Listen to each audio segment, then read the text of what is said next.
to American Education FM, everybody. I'm Dr. Sean Brooks. Okay, happy Monday, everybody. Number of things here. First of all, I want to get into sort of revisit one of the things that I mentioned earlier last week when I was talking about Miami University in Oxford, Ohio, and their return to school COVID policies, as it were. So I decided to go up the road a little bit, so to speak, and head over to Ohio State University and take a look at what their policies are for returning to school and the different coercion techniques that they too are using in order to get students jabbed. I will tell you this, their website is far more complicated than Miami University's, and it's not nearly as clear and straightforward, but horrifically so, as the K-12 school district that I mentioned earlier in an episode from last week also. So, as I've said, just because different schools are doing different things, it doesn't mean that they're all going to be crystal clear on what they're doing. I will say this, on Ohio State University's website, the propaganda is thick.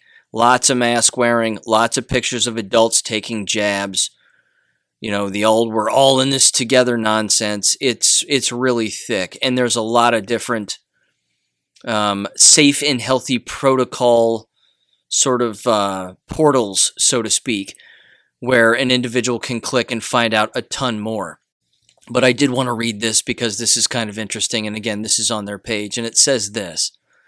Latest updates, July 9th. It says, quote, "To further encourage the Ohio State community to be vaccinated against COVID-19, the university will be distributing $50,000 in prizes to students, faculty, and staff who have received their shots and report it to the university. Throughout August, the university will conduct weekly drawings of prizes that include gift cards, football season tickets, and annual parking permits." Read more on the Ohio State Vaccine Incentives page. And it says July 1st. Again, we're going back in time, but it says the university has lifted the state of emergency declaration that has been in place since March 2020. The declaration, which was pursuant to Ohio State's Disaster Preparedness and University State of Emergency Policy, Policy 6.17, gave the university flexibility in making a variety of financial decisions during the pandemic, which means stealing your money and placing it on whatever they want, essentially. So they have a section here that is called Autumn Campus Reactivation. And again, it's very wordy. There's a lot of stuff here. If an individual's actually still attending Ohio State and they don't want the jabs, I mean, you've got to come over here and you've got to read an absolute bunch. But I will say this, that they, again, have a bunch of videos and a lot of propaganda. And I'm not going to play it all. In fact, I'm not going to play it at all, but it really is awful. I will say this, however, one of the things that they're unfortunately doing, as we all know, is they're creating their own problem. They're consistently creating their own problems here. They have an entire section in their frequently asked questions, and I'm going to give you just a taste of these questions because they're a mile long, and you know that the answers are miles longer than the actual question itself. But under academic work, it says, if all my classes are online, am I required to live on campus? Next question says, what are my options if I'm uncomfortable taking in-person classes? And then it has a section for academic work for graduate students, and then accountability. What will happen if someone doesn't comply with required health and safety guidelines? Then there's a giant section on class management. It says, are there limitations on asking students to engage in group work outside of class time? Can students be required to submit their work in hard copy? How should office hours be handled? What should I do if I can't tie my shoes? What should I do if I'm too scared to leave my apartment? It doesn't say those last two things, but again, it might as well. I mean, this is absolutely insane, and these people are not well. They're just not well. Classroom safety measures. It says this, how will classroom spaces be cleaned? Where will personal protective equipment be available? Contact tracing, isolation, and quarantine. How long does isolation and quarantine last? When does the clock start? Quote unquote. Now listen to this one. The answer to that question says this. For those who test positive for COVID-19, the 10 days of isolation starts the day after the positive test sample was taken. The clock starts the day after the test. Then the isolation period lasts 10 complete days. In most cases, the person can expect to leave isolation after that 10-day period is complete. For those who were in close contact with someone infected with COVID-19, the 10 days of quarantine starts the day after the close contact occurred. The clock starts the day after the contact. The quarantine period lasts for 10 complete days. In most cases, the person can expect to leave quarantine after the 10-day period is complete. In cases where a person is expecting symptoms related to COVID at the end of isolation or quarantine, the time may be extended. Dun dun dun. Dun dun dun. This is just nuts. And they're creating their own work. Again, they're creating more work for themselves for nothing. They're creating more problems for nothing. But it's not going to matter now because you're still going to have the jabbed all around the jabbed, which means it's tons of people are going to get sick just as a result of being around the jabbed. It's absurd. And again, this is a major Midwestern university here. I'm shocked that people would still attend. I'm absolutely shocked. I did find this line, however, and this one right here, again, pretty much answers the larger question. And in my opinion, again, this is beyond illegal. These are crimes against humanity. And this quote and this question right here, and their frequently asked questions, encompasses the entire thing in a nutshell. So Ohio State University, frequently asked questions under eligibility, availability, and scheduling. Quote, will Ohio State require the vaccine? Answer, no. Everyone is encouraged to get vaccinated as soon as they are able to do so. The vaccine has been proven to be safe and effective. Unquote. That entire thing is a lie. So do you have to be vaccinated to attend that school? No. But this business of safe and effective? No, it is not. It's deadly in the short and certainly in the long term. And they are still contact tracing people at Ohio State. It says this too. Do people who have to be vaccinated still need to quarantine if exposed to someone with COVID-19?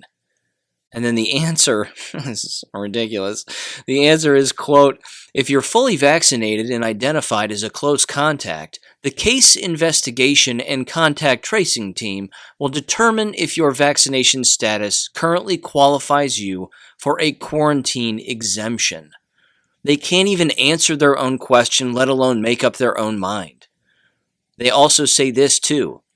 Another ridiculous question. Can people still transmit the virus after being vaccinated? And their answer is this. Vaccination protects you from severe illness from COVID-19. That's a critical benefit, which will help you and reduce the burden on our hospitals and society. We may also eventually find out that the vaccine has an impact on infection and transmission too, but it's just too early to know. We encourage everyone to get vaccinated when they are able to do so. The safe and healthy requirements, wearing masks properly, staying at least 6 feet apart from others, avoiding crowds, and washing hands often, should still be followed. Unquote. I don't know what to say. I don't know what to say. I could do this with probably every single university. I could go through every single university in the United States and highlight these points, and they're all going to be generally the same. But the one thing that they are doing is they're leaving a giant space for interpretation. They are leaving a giant space for what will happen when. Because as we already know, the president, so to speak, or the director of the CDC has already come out this past week and said that we have a problem of the unvaccinated, that they are the problem, that the unvaccinated are spreading it to people and that's why they're getting sick. That's ludicrous, number one, because that's not how the human body works. That's not how the immune system works. Then you have Joe Biden out there saying the exact same thing, that the unvaccinated are killing people, and that the only pandemic that exists are the unvaccinated, and the fact that the unvaccinated are killing people. This is absurd. It continues to be absurd, but it's division. You see, division is the name of the game. That's what they want, which is why, again, I've said this a million times, and so have countless other people. The game is simple. They want people divided now between the quote-unquote vaxxed and the unvaxxed. Because the vaxxed are walking around, not all of them, but I'm sure plenty are walking around thinking to themselves that if they encounter somebody who hasn't taken it, that that person is making others ill. Just like the doctor story that I told as well. I mean, well, you don't want to make people sick, Sean. Well, shut up, because that's not how it works. And that's not how it works, and it's never how it works. If it were so effective, then why are the only people getting sick the jabbed? Why is that the case? If the masks work, same thing. Why are you wearing the masks if the jabs work? Jabs, masks, back and forth, side to side. It's ridiculous. And all of these snake oil salesmen who work for Ohio State University and call themselves medical doctors, I'm telling you, there have got to be serious consequences for these people. There just have to. So this next story I wanted to bring up has to do with James O'Keefe, and this just came out, and it's titled Insider Leaks Critical Race Theory Indoctrination Within Children's Toy Manufacturer Hasbro. Now, there's a couple of angles here. First of all, it should come as no surprise to people that professional development, even within companies, has all been catered toward this critical theory nonsense, whether it be race, gender, discrimination, age-related theory, whatever it may be, whatever word you want to throw in. And as I've said in the past, originally it was just called critical theory, because then they could just throw in whatever other word they wanted to, and then it would become something different. So this shouldn't shock anybody that this happens. Again, nothing against Project Veritas. They do a lot of great work, but at the same time, for those of us that are fully awake, we see a Project Veritas story and we say to ourselves, okay, what's the shock here? What's the shocking report? It's like the last few females who have worked for Fox News or CBS, whether they be reporting on the weather or they're reporting on local news, and you know, those local news outlets are censoring the truth and not allowing them to actually report what the truth is, whether it be hydroxychloroquine or politics or whatever it may be. But again, that shouldn't shock anyone at this point. If it's shocking people, then they're late to the party and they're completely asleep. It doesn't mean that it still can't be brought up. And it doesn't mean that there aren't still more people that need to wake up. But again, at this point, I think that the jab is the defining line. I think that's the line in the sand. And I think that's what you have now. You have the people who are awake and the people who are jabbed. And I'm not sure the jabbed are fully going to wake up and end up fully understanding this. But I want to play some of this audio because it still is interesting. And again, it goes not just from the professional development aspect, but also the actual toy manufacturing aspect. Because there's a lot of memes out there, whether they be real or not, that are showing Barbie with a mask and, you know, a white coat, and she's got her laptop and whatever else, and she's looking up information and blah, blah, blah. So there's just a lot of mask-wearing propaganda out there, too, along with toys. You can go to a local gas station and find one of these dirty metal pits filled with child-related masks with cartoons all over them and XYZ. I mean, that right there, again, is part of the indoctrination program. But this specifically has to do with the critical race theory nonsense and doing whatever they can to get children as young as 2, 3, and 4, and 5 years old to actually believe that whites are bad and that races hate each other because of the color of their skin instead of, you know, behavior differences or whatever it may be. So give this a listen, and I'm just going to play a little bit of this. Again, it's 27 minutes long. I'm not going to play the whole thing, but I will bounce around. My name is David Johnson. I'm a packaging engineer for Hasbro.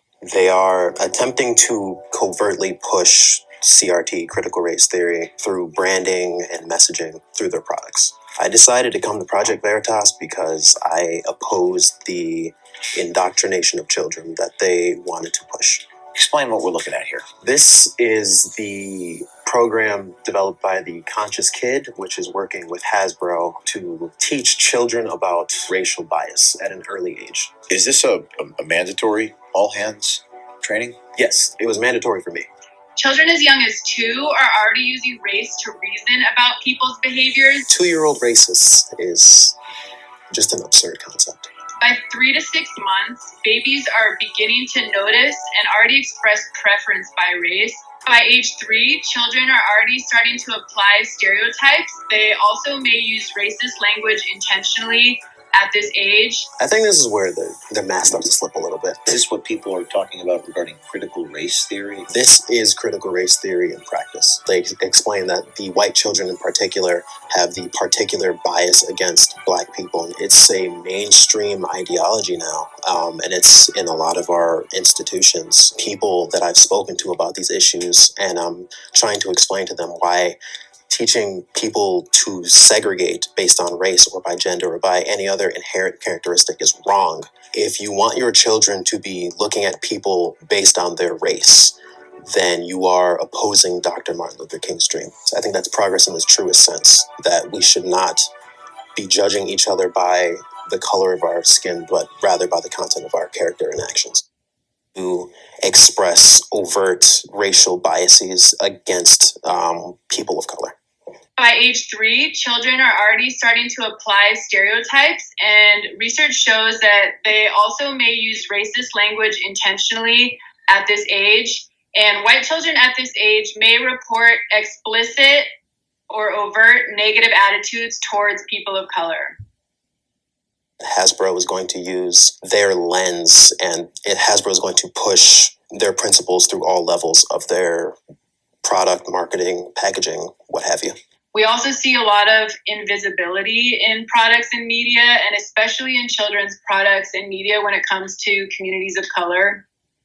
This also has an impact in communicating whose lives and stories are worthy of being represented and celebrated. Regarding product content and anti-Blackness, a large portion of media or products are centered around or perpetuates anti-Blackness.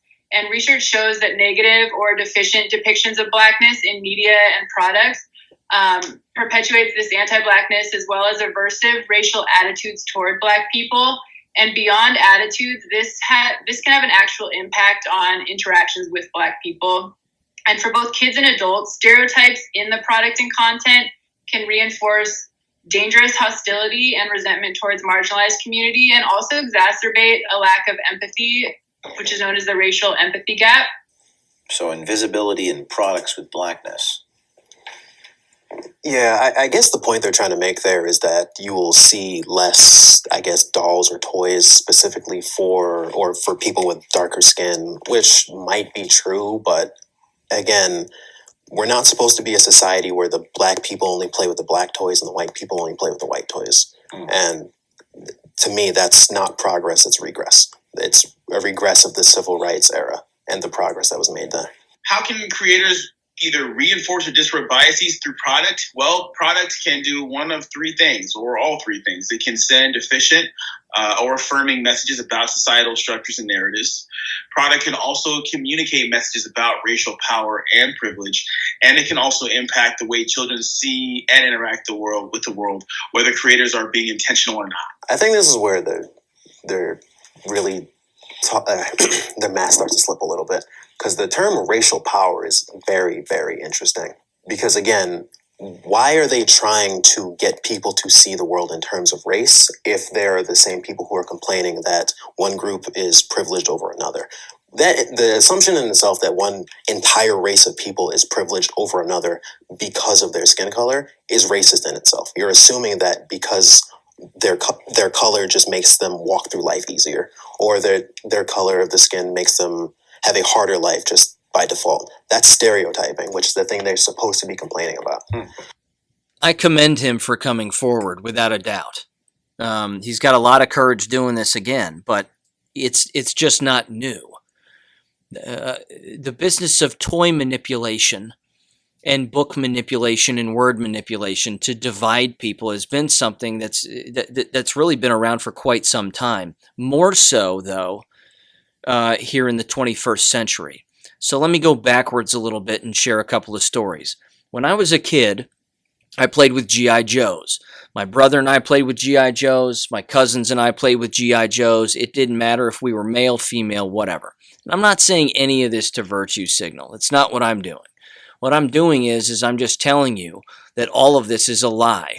And I'm just going to prove that it's just a bold-faced brainwash lie. That the people who create these presentations for these organizations, whether they be K-12 schools, higher ed, or full-blown businesses like this, they're not well. These individuals just aren't well. They are products of the very universities that push this on their own staff members and their own students. And then, of course, they leave those institutions, they go into the workplace, and it's usually the bigger corporations that are going to allow for this kind of behavior and this kind of indoctrination. A smaller group, a smaller business, they don't even touch stupid things like this because they know how dumb it is. It's absurd. So the business of toy manipulation, though, is something that, again, we never even saw when we were younger children. We never even saw it. G.I. Joes, again, were a perfect example of what I'm talking about. Multiracial, multicultural, individuals from all over the world, so to speak, were represented in that cartoon and with those toys, and we had them all. We didn't care. We didn't run to the toy store and go, let's get the white ones because the black ones are inferior. We didn't do that. No one does that. And it's only the adults in the lives of the children that would indoctrinate their children into believing such a thing is actually real. It's absolutely absurd. In fact, we'd go so far as to rip their chests, arms, and legs off. We'd rip their heads off. We'd completely unscrew their back. And we would mix and match parts because some of them had cooler guns and some of them had cooler chest plates and some of them had stronger legs and some of them had cooler hats. And we would just mix and match the pieces together because it really didn't matter. It just didn't matter. But this, again, is the brainwashing that's coming from the corporate level all the way down, and then the stupidity of the parents going all the way up. The child in the middle who's caught in the middle doesn't have a chance. They just don't have a chance. So again, I commend this individual for coming forward without a doubt. It takes a lot of courage to do so, but it does roll back to, and again, I'm not trying to sound cynical with this, I'm just trying to say that it rolls back to this basic thing of, do we really not know that this happens? Because I think we know that this happens. This is happening everywhere. If it happens at Coca-Cola, you'd better believe it's happening at Hasbro. Now, there is something else that's interesting and worth mentioning and noting with these toys is that there is something that is referred to as race replacement. And what that means is you take a historic figure from the past and you simply eliminate their race. You change their race. You make it the opposite, or it's even gender replacement. Captain America becoming a black woman, a black teenage girl. Okay, that's not Captain America. If you want to have a black teenage superhero, make one. But see, the individuals that are in charge of these companies aren't interested in authenticity. They're interested in destroying authenticity because that is a Marxist ideal. Once you do that, then you can erase history. Then, generations after that, people will not know that Captain America was a white male. It's a fictitious character, yes, but again, take other individuals from history. Take Achilles, for example. There are BBC shows in Great Britain where Achilles is a black man. Well, Achilles wasn't black. So why would you do that? Well, it's in their eyes for two reasons. It's to erase accurate history, number one, and then two, draw in another audience so that people will watch. The problem is that children will watch this believing that what they're seeing is actually historically accurate when it is not. And that does happen. In particular, again, you go to the business of how the iPad and the cell phone have become parenting tools now. So instead of the parent consistently watching what the child watches or paying attention to what the child watches, what ends up happening is the child ends up watching things that aren't real, and then they end up believing it. We all did it when we were younger too. And again, there was a lot of information that even our parents, the baby boomers, so to speak, and older than them, I mean, there were things that they were shown that weren't real, but they believed they were real. It's just more brainwashing. It's more psychological subversion. And it's awful. So again, the need to parent and parent correctly and know what your children are watching and then stop them from watching particular things or stop them from buying particular toys. I mean, ultimately the parent's responsible for buying the toy, but a parent does get to say, don't buy that. I don't want you to buy that. You don't get to have that. Pick something else, whatever it is. I mean, it's called discipline, and more people need to practice it, I'm afraid, because we're not seeing enough of it. And look where it's gotten us thus far.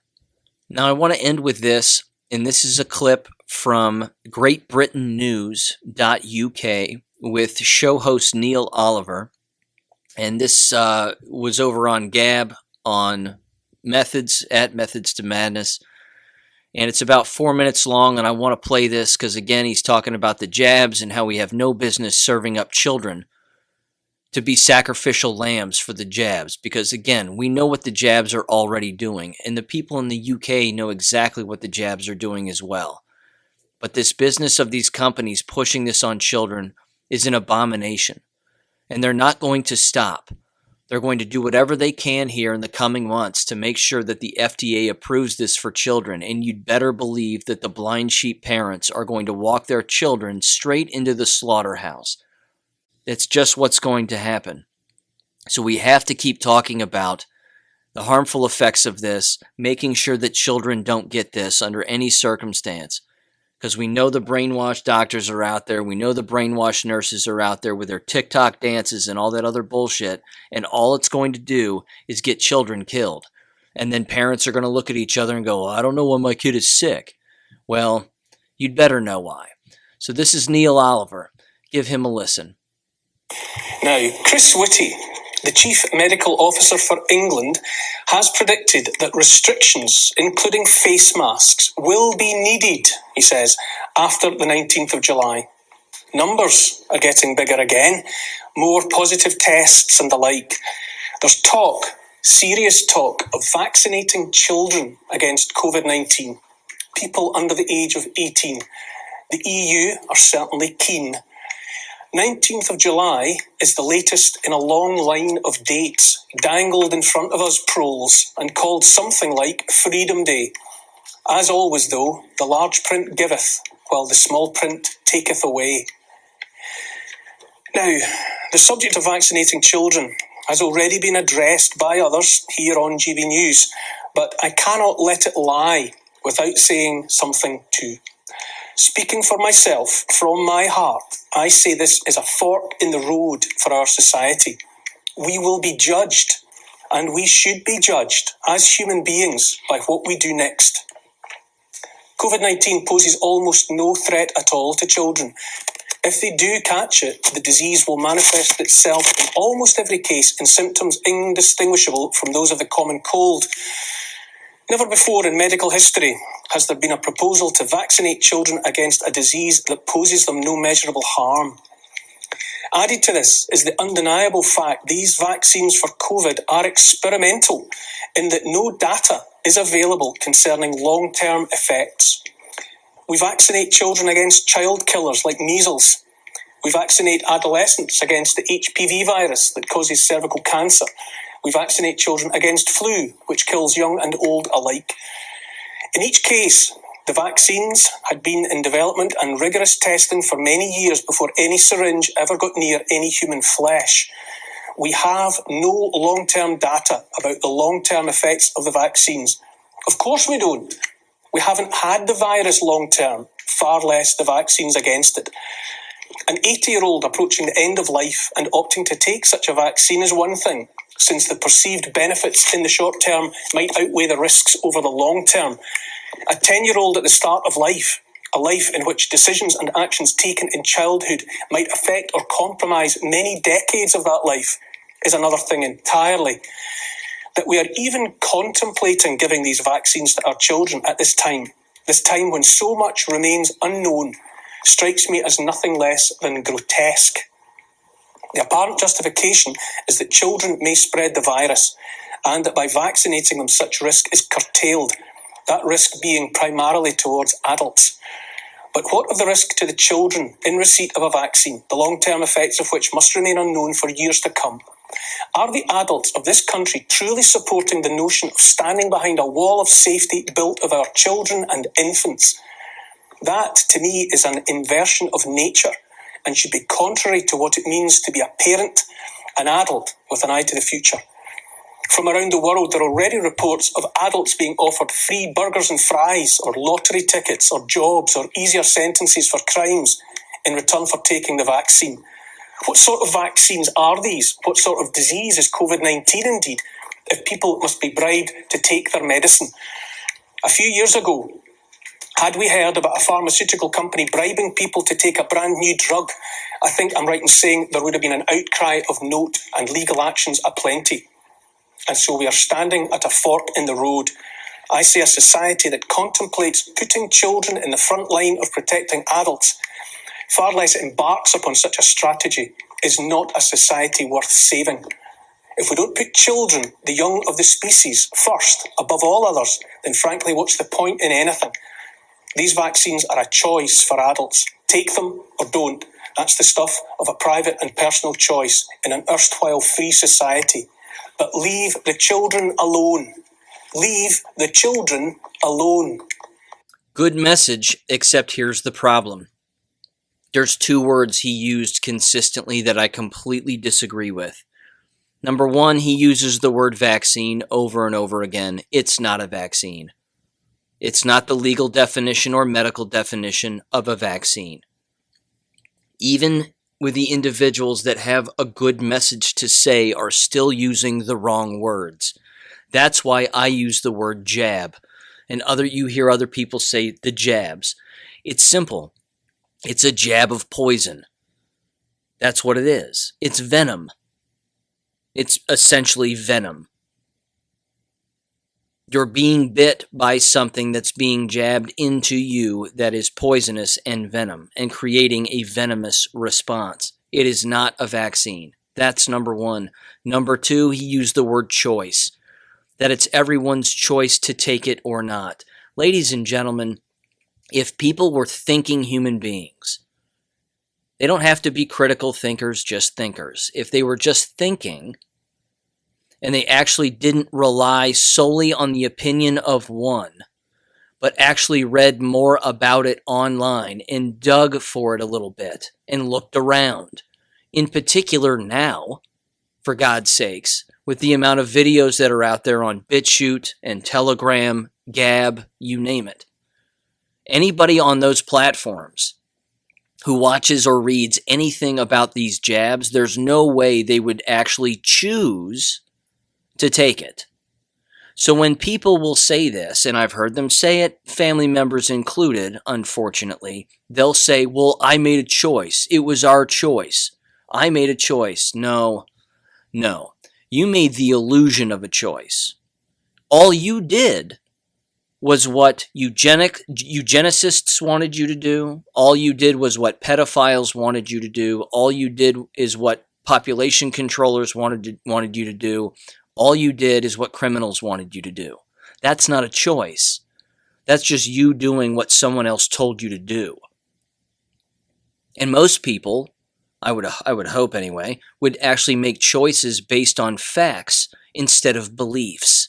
Well, I believe it's safe. Well, I believe this. I believe that.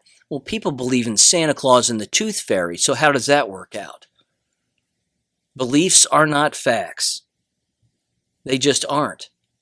And this business of I just chose, or it's my choice, or I made a choice. Nope. If a person actually chose to do this, you chose poorly. So again, the word manipulation is strong, even in these individuals that again have what good intentions in their message. Leave the kids alone. I agree with them 100%. But this business of using the word vaccine and choice, I'm sorry. That's where you start immediately losing the knowledgeable. That's where you start losing people, because it's neither of those things. But I will end with this, and this is an interesting story that was on greatawakening.win, and it was titled, "I think I schooled my doctor on the dangers of the vaccine today." Now you have to keep in mind that regardless of how this story ends here, the damage is already done. Because even if a doctor does learn after the fact they've already jabbed countless people, you can bet on it. So the individual says this, quote, "Annual visit to my general practitioner, and he asked me if I had taken the vaccine. I sternly said no, and he was curious why. I told him over 9,000 dead in the U.S. alone, hundreds and thousands injured, including myocarditis, seizure disorders, skin issues, memory loss, and neurological damage, and added that the UK reporting seems even more severe than in the U.S., but similar results in terms of what impacts they are feeling. He is very up on the myocarditis and won't vaccinate teens because of it, but he's not aware of the stats in the VAERS database. I told him I'd prefer he went on the site and verified himself instead of just hearing it from me, so that he's informed, as all physicians should be, on the topic. Final argument I made was that any time I could change my mind if its merits are later fixed in the future and I had a need. For now I am treatable with multiple medicines, HCQ and ivermectin. Chance of death from it incredibly low, and there is simply no reason to get it without proper testing and validation, which it has failed miserably already but not talked about in the mainstream. He stopped questioning and said he will research it. That's all I ask. Another win for the informed." Unquote. Except again, not to play devil's advocate here, but unfortunately in many cases like that, the damage is already done. You can assume that when a doctor asks such a question, they've already jabbed a number of people. And that's remarkably unfortunate. So anyway, just to give you an update again on the VAERS reporting system, we're over 11,000 deaths thus far from the jabs. And keep in mind that VAERS is only reporting 1% of all actual cases.